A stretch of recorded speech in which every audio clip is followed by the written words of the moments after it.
You know, basically, I'm an old fart. I'm 58 years old, and I'm in sight of the grave.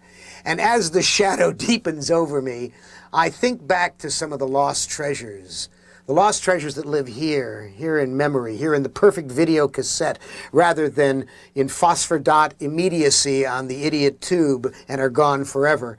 I think back to the wonderful books and the wonderful movies that I've seen that no one pays any attention to today because of cultural illiteracy or the fact that they've forgotten immediately. I remember when I was a kid and we would go for a ride on a Sunday afternoon, my mom and dad and I in the old Plymouth. In those days, you just went for a ride, man. You didn't go anywhere. You just went for a ride. And we would listen to the radio because they had great radio shows on. And my favorite was a show called Quiet Please, which was created by one of the great unsung heroes of fantasy fiction, a man named Willis Cooper. And the show began with the announcer, Ernest Chappell, who was one of those announcers whose voice could stop you as you went through a room and you would be mesmerized for a moment. And he would begin by saying, "Quiet, please. Quiet, please."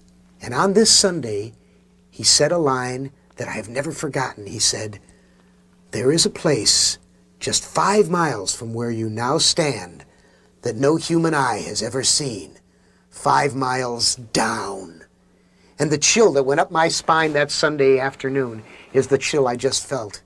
Those lost treasures and other treasures that are lost to us because of the need for gimme, gimme, gimme, now, now, now. What book was written this week? What's the latest thing on TV?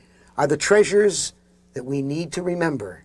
I'm going to give you some of them. Look them up. This is good for your soul. Don't argue with me. When they take a convention roster of films to show, all right, we've seen The Thing from Another World a million times. We've seen The Day the Earth Stood Still a million times. We've seen Star Wars, God knows, a million times.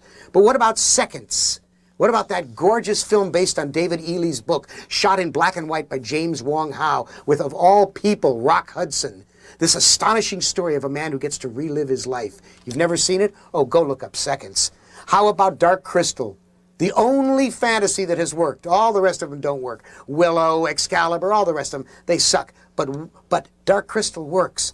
What about Return to Oz that got so bad rap by all the critics? Return to Oz, it ain't Judy Garland, it ain't hip-hop, but Return to Oz is in the tradition of the original Oz books.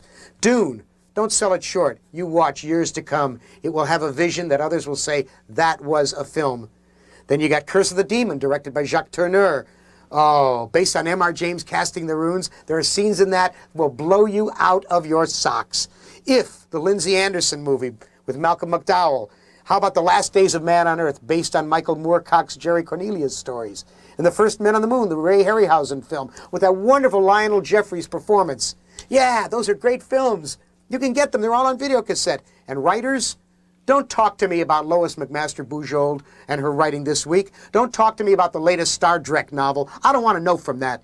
When you tell me that you've read Charles Beaumont and Walter M. Miller and Cordwainer Smith and Murray Leinster and Henry Kuttner and Richard Matheson and C.M. Cornbluth and Lee Brackett and Stanley Weinbaum and Jack Finney and Avram Davidson, many of whom are still alive, when you tell me you've read their great stuff, then and only then can you tell me about the latest Jerry Purnell military novel that was issued by Baen Books. Until that time, I'm going to look on you as an illiterate.